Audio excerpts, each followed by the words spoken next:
Assalamualaikum teman-teman, seperti biasa sebelum mulai Mimin mendoakan semoga teman-teman semua selalu dalam keadaan sehat walafiat. Oke, kali ini kita akan melanjutkan Martial Master versi novel bagian 1697. Bagi yang baru bergabung, selamat bergabung, dan bagi yang belum subscribe dulu lah agar Mimin tambah semangat lagi nih bikin videonya. Oke, kalau sudah kita langsung masuk ke isi ceritanya. No, I don't wanna waste what's left.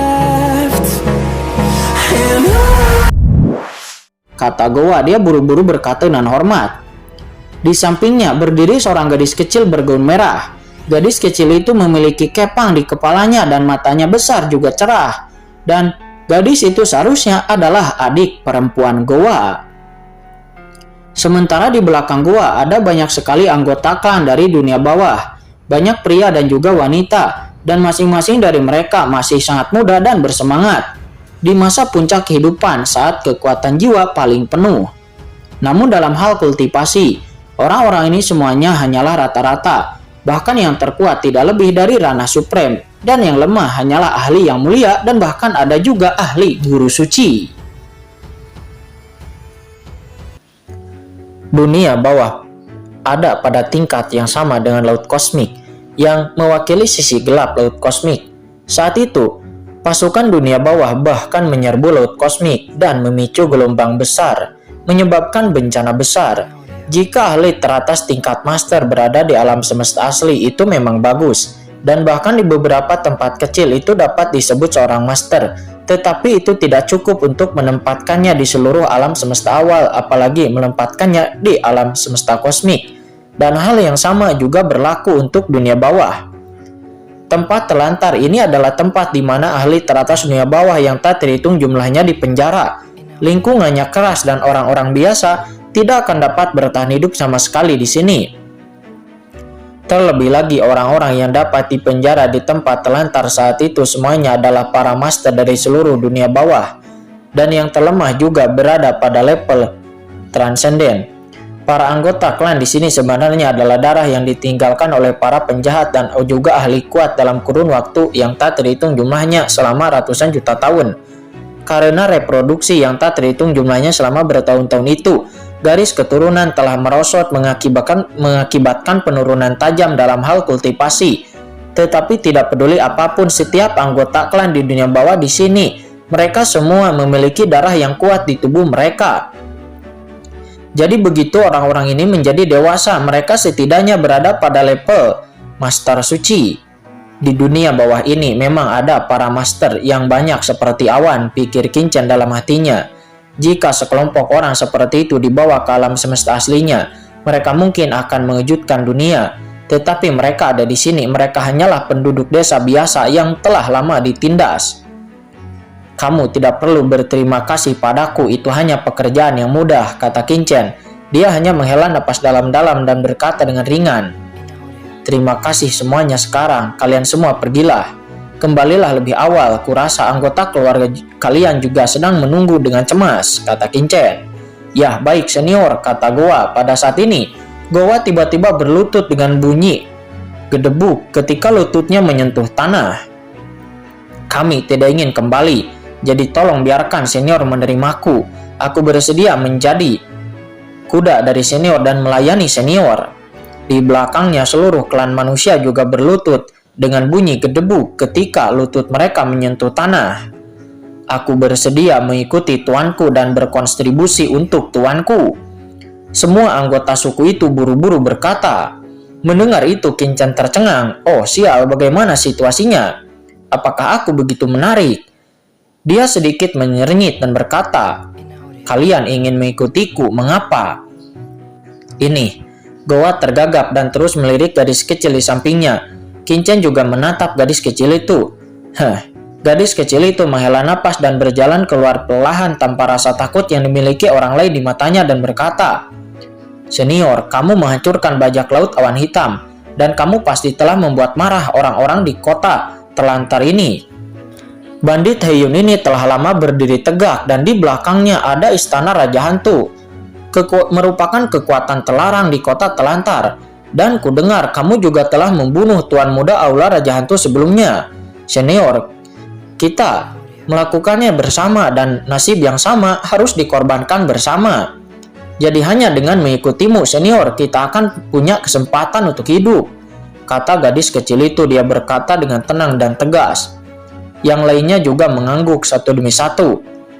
Qin-Chen meminta mereka untuk kembali, tetapi kemana mereka bisa kembali karena pada saat itu jika mereka ditabrak oleh orang-orang dari istana Raja Hantu maka mereka pasti akan mati cepat atau lambat.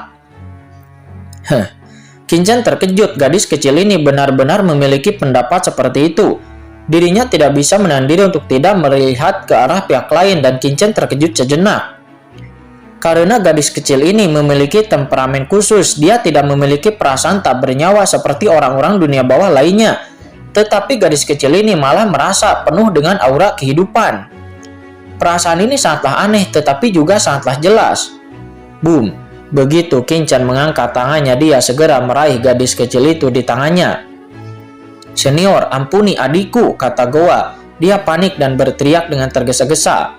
Di lain sisi, gadis kecil itu menatap Qin-Chen dengan tenang tanpa rasa panik sedikit pun. Apakah kau tidak takut jika aku membunuhmu? Kata Qin-Chen. Dia menatap gadis kecil itu dan berkata sambil tersenyum. Senior, kamu bukanlah orang jahat, jadi aku tidak takut, kata gadis kecil itu. Dia membusungkan dadanya, matanya sangatlah tenang. Oh, bagaimana kamu tahu bahwa aku bukanlah orang jahat? Kata Qin-Chen. Dia tersenyum. Jika senior adalah orang jahat, maka Anda tidak akan menyelamatkan kami hanya karena kata-kata kakakku. Dan bagi senior akan sangat bermanfaat jika Anda melahap semua jiwa kami. Tetapi senior tidak melakukannya dan malah rela membiarkan kami semua pergi. Dan senior, aku yakin kamu bukanlah orang jahat, kata gadis kecil itu. Hahaha, aku tidak melahapmu, itu hanya karena basis kultivasimu terlalu rendah. Dan melahapmu tidak akan banyak membantuku. Kalau tidak, aku pasti sudah melahapmu sejak lama, kata Qin-Chen. Dia berkata dengan wajah serius. Tindakan Qin-Chen disengaja olehnya? Tentu saja tidak. Gadis kecil itu menggelengkan kepalanya. Senior memiliki kekuatan di tubuh yang dapat melengkapi kita. Bahkan jika basis kultivasi kita rendah, jika senior melawan kita, itu juga akan baik untuk kita. Pupil mata Qin-Chen mengecil. Apa maksud gadis kecil ini? Bagaimana Anda tahu? Wajah Qin-Chen menjadi dingin dan dia segera menatap gadis kecil itu. Ekspresinya menjadi waspada. Aku bisa melihatnya. Mataku sangat berbeda sejak aku masih kecil dan aku dapat melihat banyak hal yang tidak dapat dilihat oleh orang lain, kata gadis kecil itu. Dia menatap Qin-Chen. Pada saat ini Qin-Chen terkejut menemukan bahwa mata gadis kecil itu telah berubah menjadi dua warna, yaitu yin dan yang, dan pupil matanya bergerak perlahan dengan perasaan melihat melalui segalanya. Ini mata yin dan yang, kata 10.000 tulang. Dia tiba-tiba muncul dan berkata dengan kaget. Mata yin dan yang, apa itu? Kata Qin-Chen. Dia bertanya mengerutkan kening. 10.000 tulang menjelaskan. Mata yin yang itu adalah susunan yang sangat istimewa di dunia bawahku.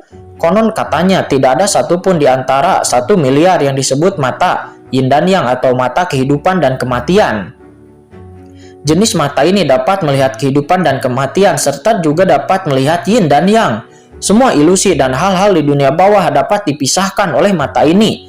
Dan tidak akan ada yang bisa lolos, bahkan dikabarkan mata ini dapat melihat jalan kehidupan dan juga kematian di dunia bawah. Mengatakan ini, leluhur 10.000 tulang menatap gadis kecil itu dengan kaget. Bagaimana mungkin? Bagaimana orang ini bisa memiliki mata yin dan yang? Tidak mungkin, aku pasti tak salah dan aku melakukan kesalahan.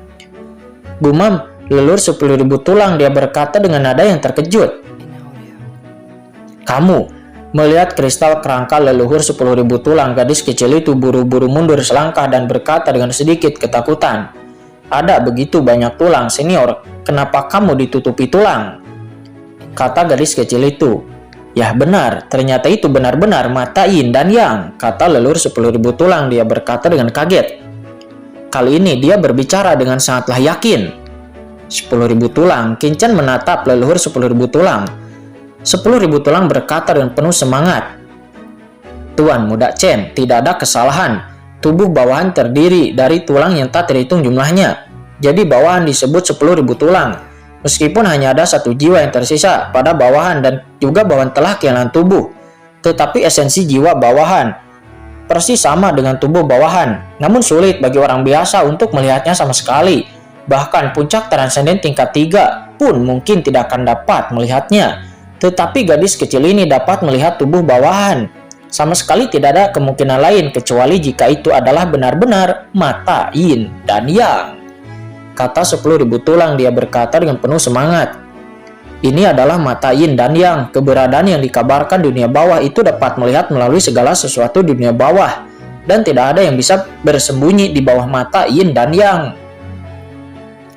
Mata yin dan yang, boom, dari tubuh Qin aura yang menakutkan langsung memasuki tubuh kecil itu. Bagaimana mungkin seorang gadis kecil biasa bisa memiliki mata yin dan yang, kata Qin paling tidak percaya pada hal-hal seperti itu. Namun, tidak peduli seberapa banyak dirinya menyelidiki, Qin tidak dapat menemukan sesuatu yang salah di dalam tubuh gadis kecil itu. Aneh, aku akan melihat lautan jiwanya, kata Qin, dan segera Qin langsung menyusupkan kesadarannya ke dalam lautan jiwa gadis kecil itu. Namun sebelum dirinya sempat menyelidiki, tiba-tiba perasaan krisis yang tak dapat dijelaskan datang dari pikiran Qin. Seolah-olah sesuatu yang buruk akan terjadi selama dia berani memata-matai jiwa gadis kecil itu. Napas yang tak dapat dijelaskan dengan cepat menyebar dari pikiran gadis kecil itu dan hendak memasuki tubuh Qin. Tidak baik, kata Qin. Dalam sekejap rambut Qin berdiri tegak dan perasaan krisis yang kuat tiba-tiba datang padanya. Perasaan krisis itu begitu kuat sehingga tidak hanya 100 kali, itu bahkan 1000 kali lebih kuat daripada Raja Hantu Hutan sebelumnya. Boom, Qin hendak segera mengaktifkan aula 10 kesengsaraan di tubuhnya, dan sekarang aula 10 kesengsaraan itu adalah harta karun utama Qin. Akan tetapi sebelum Qin dapat mendesaknya untuk bergerak, dirinya tiba-tiba merasakan napas ini, dan dengan suara mendengung pedang karat misterius tubuh Qin bergetar hebat. Wush, seketika pedang karat misterius muncul di depan Qin. Itu pedangnya bergetar hebat seolah-olah beresonansi dengan kekuatan di tubuh gadis kecil itu. Setelah merasakan pedang karat misterius, seketika kekuatan misterius di tubuh gadis kecil itu benar-benar mengungkapkan semacam kegembiraan. Seolah-olah telah melihat seorang teman lama. Pedang ini, kata gadis kecil itu, dia mengeluarkan tangannya dengan ringan dan tanpa diduga dia memegang pedang karat misterius di depannya. Seketika nafsu membunuh yang mengerikan tiba-tiba meletus dari pedang karat misterius itu dan boom, hawa membunuh membumbung tinggi ke langit hampir dapat membelah langit dunia bawah, melepaskan napas membunuh yang tak ada habisnya. Dan pada saat pedang karat misterius itu meletus dengan aura yang mengerikan, di laut mati yang luas, boom, lautan mati yang luas ini mengelilingi seluruh tanah telantar itu tiba-tiba melonjak dengan gelombang raksasa. Laut mati itu bergulung dan menggulung tsunami yang sangat mengerikan. Raja Hantu Senming yang berada di atas laut mati, dia tiba-tiba berubah warna dan menekan ke bawah dengan tangannya yang besar. Dan duar, dia seketika menghancurkan gelombang besar yang menerjang ke arahnya. Apa yang terjadi? Kata Raja Hantu Hutan Senming, dunia bawah memiliki ekspresi jelek di wajahnya. Mengapa laut mati tiba-tiba menjadi rusuh? Melihat ke kejauhan, dia melihat bahwa seluruh lautan mati mendidih dengan hebat seolah-olah ada gelombang yang mengamuk. Kerusuhan di lautan mati yang terjadi sekarang itu tidaklah biasa.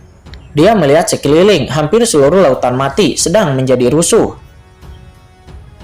Aneh sekali, laut mati selalu tenang sepanjang tahun dan tidak ada yang dapat menyebabkan gelombang sekecil apapun. Tetapi apa yang terjadi sekarang? Kata Raja Senming, dia mengerutkan kening, matanya menunjukkan keterkejutan. Luasnya lautan mati itu adalah penghalang paling kuat untuk menghentikan mereka. Bahkan, transenden tingkat 3 puncak pun tidak dapat membuat gelombang seperti itu. Tetapi sekarang, seluruh lautan mati mendidih. Seberapa menakutkankah ini? Orang di ranah transenden tingkat 3 puncak lainnya mengerutkan kening dan berkata, mungkinkah karena area terlarang akan segera dibuka? Ya, itu mungkin. Tapi jangan khawatir, sepertinya kita harus dengan cepat bergegas, kata Raja Hantu Senming. Dia berkata dengan dingin. Pada saat ini tidak hanya mereka, tetapi juga banyak master teratas di tanah telantar merasakan gerakan lautan mati sekarang yang tidak normal dan semuanya menunjukkan ekspresi yang aneh. Lautan mati, ada apa dengannya? Mereka hanya dapat menghubungkan perubahan ini dengan penemuan di area terlarang. Shin kembali lagi ke Gunung Haeyeon atau Gunung Awan Hitam. Saat ini tentu saja Qin tidak tahu apa yang sedang terjadi di Lautan Mati. Ketika aura mengerikan meletus dari pedang karat misterius itu, ekspresi Qin tiba-tiba berubah. "Hati-hati," kata Qin, dia berkata dengan rendah. Ceroboh, gadis kecil di depannya sangatlah lemah dalam kultivasi. Namun aura yang begitu mengerikan dapat menghancurkan gadis kecil itu dalam sekejap. Tapi sebelum Qin dapat melindunginya, dia melihat bahwa aura pembunuh tak berujung yang meletus dari pedang karat misterius itu menghilang setelah menyentuh gadis kecil itu tanpa menyebabkan sedikit pun bahaya padanya. "Apa yang sedang terjadi?" kata Qin. Pupil matanya tiba-tiba menyusut. Qin tidak bisa lebih menyadari betapa mengerikannya aura pembunuh yang keluar dari pedang karat misterius sebelumnya. Bahkan sekarang dirinya tidak pernah bisa mengendalikannya sepenuhnya. Dan ibuku juga berkata bahwa aku hanya dapat membuka sebagian dari kekuatan pedang karat misterius yang sebenarnya. Tapi di hadapanku sebelumnya, gadis kecil ini tidak takut dengan napas pedang karat misterius yang cukup keterlaluan. Pada saat ini 10.000 tulang datang ke sisi Qin, menatap gadis kecil itu dan berkata dengan sangat sungguh-sungguh, "Tuan Muda Chen, gadis kecil ini tidak sesederhana kelihatannya. Sepertinya ada kekuatan misterius yang sangat menakutkan pada gadis kecil ini. Dan bahkan bawahan memiliki sedikit ketakutan, jantung berdebar-debar." Kata 10.000 tulang, Qin seketika melirik leluhur 10.000 tulang. Siapa yang tidak bisa melihat sebelumnya? Apakah Anda yang saja melihatnya? Asal-usul kekuatan ini atau apakah ada yang istimewa dari gadis kecil ini? Kata Qin, "Ini, leluhur 10.000 tulang hanya bisa tertegun. Yah, bawahan telah mengikuti Kaisar Yoming dan pergi ke banyak tempat berbahaya di dunia bawah.